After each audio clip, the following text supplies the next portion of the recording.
War seems like a fine adventure, the greatest most of them will ever know. Then they get a taste of battle. For some, that one taste is enough to break them. Others go on for years until they lose count of all the battles they fought in, but even a man who has survived 100 fights can break in his 101st. Brothers watch their brothers die, friends lose their sons, friends see their friends trying to hold in their entrails after they've just been gutted by an axe. They see the lord who led them there cut down, and some other lord shouts that they are his now. Then they take the wound, and that's still half healed. Then they take another. There is never enough to eat. Their shoes fall to pieces from marching. Their clothes are torn and rotting, and half of them are shitting in their breeches from drinking bad water. This is a small excerpt from an interview that George R. R. Martin did with the CBC. In George's opinion, and it's very clear throughout his work, war is a terrible thing. 90% of the time it's brother fighting brother, and when it's all said and done, the big picture doesn't even seem worth it for how many countless lives have lost.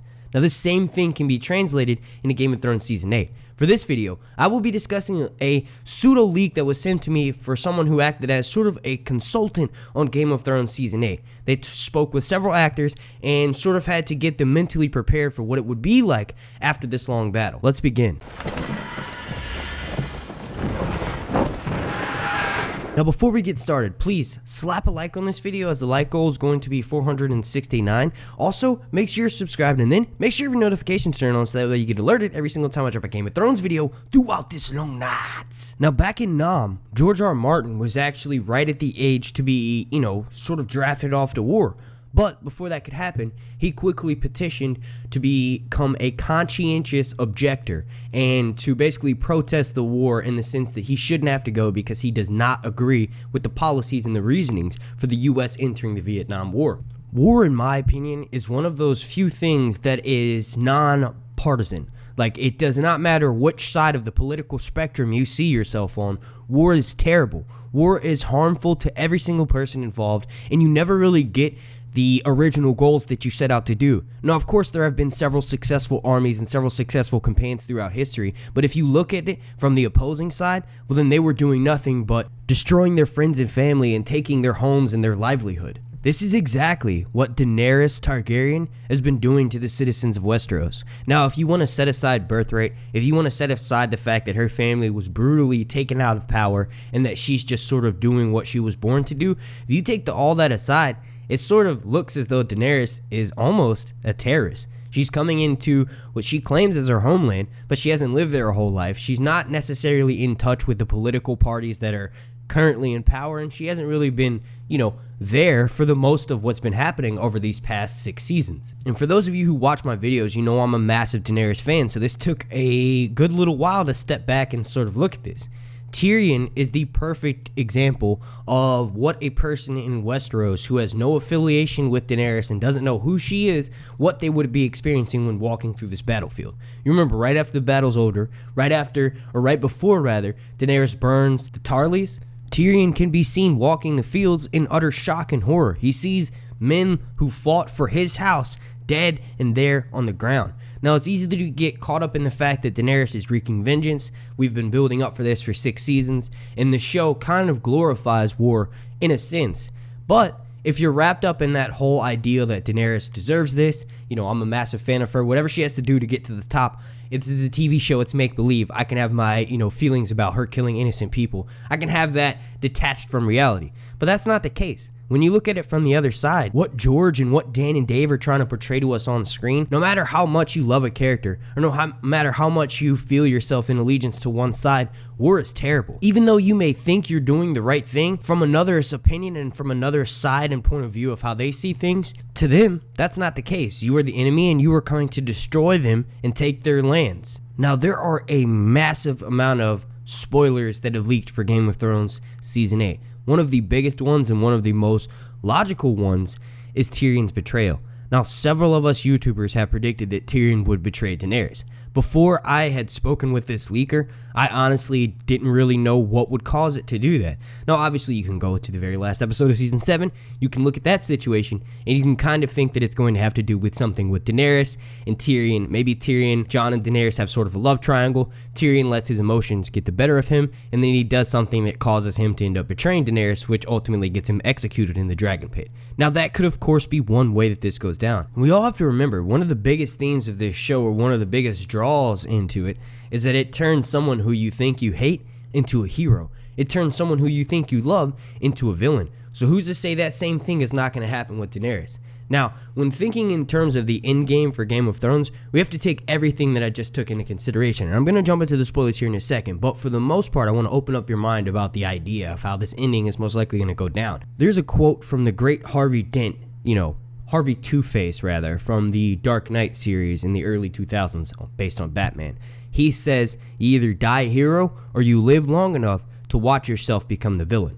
Now, this is exactly what happens with most heroes in Game of Thrones. That being, they usually die before they ever become anything close to be considered a villain in our eyes. Unless you really think about it philosophically. For the most part, the heroes in Game of Thrones always end up dying a hero.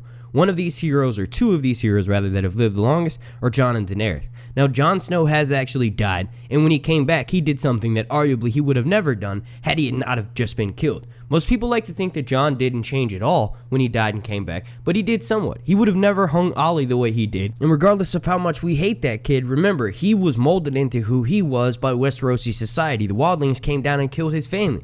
So Jon allowing those people who murdered his family into their walls was an ultimate betrayal, and in his eyes, Jon deserved death. Now, of course, to everyone watching, we don't really think that. One of the heroes who has not, in my opinion, really become the villain at all in any sort of aspect up until Season 7 was Daenerys Targaryen. Now, according to my source, Game of Thrones has worked with his group before. Basically, he's in a group of veterans that have been through war, and they go to movie sets and TV shows to help the actors who are supposed to be dealing with PTSD or any sort of heavy after effects that come with being in a war for so long. He helps these actors mentally prepare for what they're going through. Now, to quote him directly, he says, "I worked as a war consultant, having been through 4 years in Afghanistan. I worked with some actors to give insight to what it's like after the war. I gave several actors sit-downs about the fragile mental state they would be in after fighting such a battle, but one actor in particular gave me inside details, and he pretty much confirmed that many major characters die, and that the few who survive are permanently damaged and hardly recognizable to those of us watching. He also mentioned that after Daenerys burns all of the Red Keep,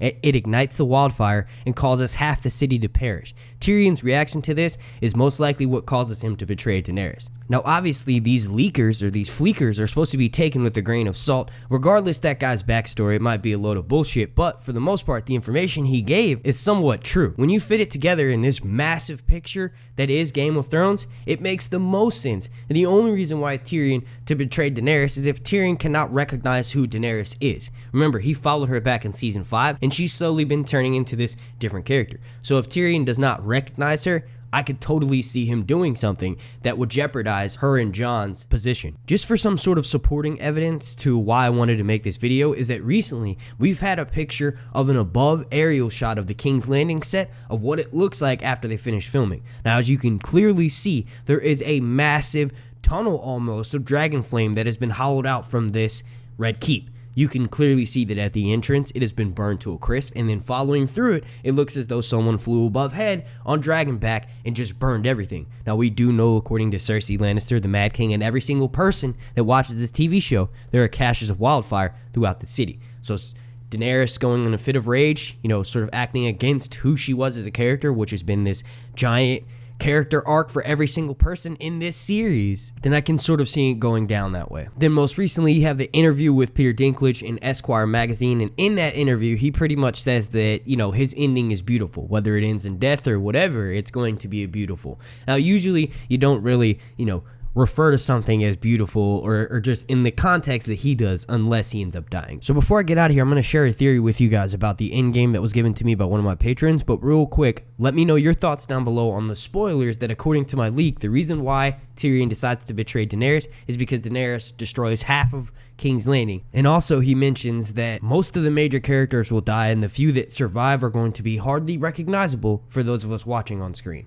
Now, in this theory that was sent to me by my Patreon, James, he mentions that he plays this game called Mass Effect, and in that game there is a group or a race of aliens that comes around every few thousand years. Now, I've never actually played this game, so I'm just sort of summarizing here, but they return to the Milky Way every 50,000 years, and they pretty much wipe out every single life form except for a small amount that will allow, humanity and all the other aliens to sort of rebuild afterwards. Now, he equated that to the White Walkers in Game of Thrones. He mentions how in Game of Thrones there are no bad characters, there are no good characters, they're just simply gray, and everyone can be evil or good depending upon their story. And he mentions that the White Walkers are, their timeline is obviously construed, but that they sleep for thousands of years beneath the ice only to awaken once, and this is where his theory comes in. In his opinion, they awaken only once humanity has been given enough time to develop feudalism, culture, and the potential for morality test, to sort of test their human nature. Basically, the White Walkers are the end-all be-all of the human race. So if we equate that to what I mentioned about how George's story on the TV show may seem to glamorize war, but when you take a step back, you realize that it's showing you that every single character, whether you like them or not, can become the bad guy. And in several situations last season, that bad guy was Daenerys, regardless of the situation surrounding it. But there has to be some sort of non-war conclusion for Game of Thrones. And I, of course, have a little bit more thoughts about that, but I want you guys to let me know what you think down below in the comment section. Alright, I want to thank you all so much for watching. If you could please slap a like on this video, the like goal is going to be 469. Also, make sure you're subscribed, and then make sure you have your notifications turned on so that way you get alerted every single time I drop a Game of Thrones video throughout this long night. Also, super special shout out to every single member of my Patreon family over on patreon.com. If any of you watching are interested in showing your love and support, check out the link right up here or the link down below. My name's Mark, and this has been Sir Hunt's Review.